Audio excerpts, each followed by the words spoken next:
2009 I was fit, healthy, taxi driver, had my own business, and then all of a sudden I had a massive, what they call it, a CSI stroke, which is obviously a left-sided stroke, which left me paralysed down the left side. At first, when he first had his stroke and he first came home, he couldn't go out unless we took him out in the wheelchair. But because I worked, it wasn't always that easy. So that's what we found hardest, the frustration of not being able to do anything.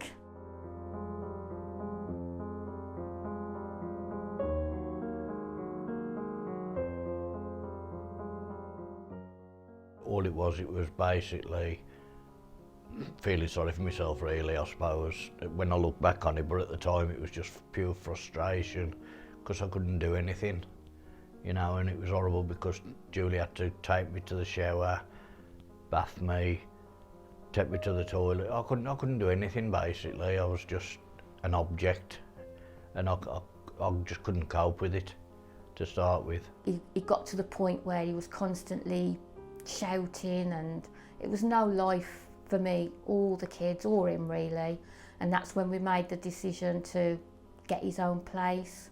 In the beginning I moved to Holsworthy, but because it left me not wanting any noise, I needed it really quiet. I needed to move somewhere else, and I moved out to this fantastic place out here.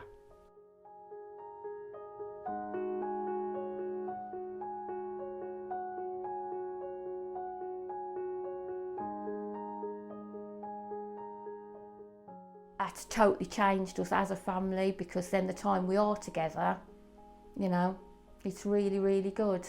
Even for the kids now can enjoy being with him, whereas before it was just constant rows. So it's been a godsend, really, really has. I knew about the garden and I knew what state it was in, but being such a stubborn man, I can do it, you know.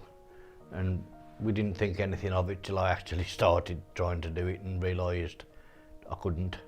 Tried and I just couldn't do it.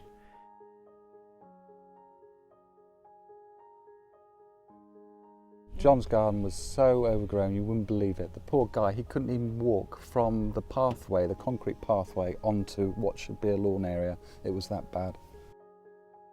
It was great coming out here, and a bit of disbelief that, you know, this sort of garden, this sort of neighbourhood could be in such a poor state of repair.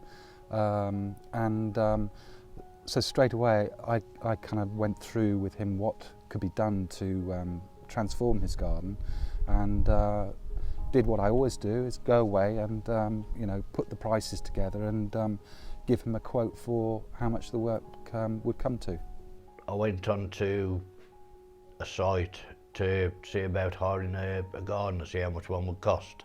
And then at the bottom of the site it was, do you want to enter this competition for a garden makeover? I thought, well, why not?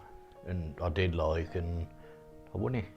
I didn't hear for maybe 3 or 4 weeks, and you then just sort of carrying on with other projects and things like that. And then I had a call from my builder, and I spoke to them about the project, and I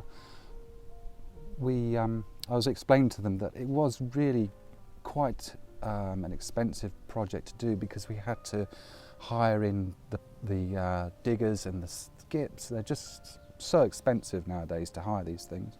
And my builder said to me, well, perhaps we can get local companies to donate things. And I was probably a little bit sceptical as whether we could do that or not, but once I found out that 1 or 2 companies said that they were up for it, it was like, okay, you know, perhaps this will actually happen, and it did.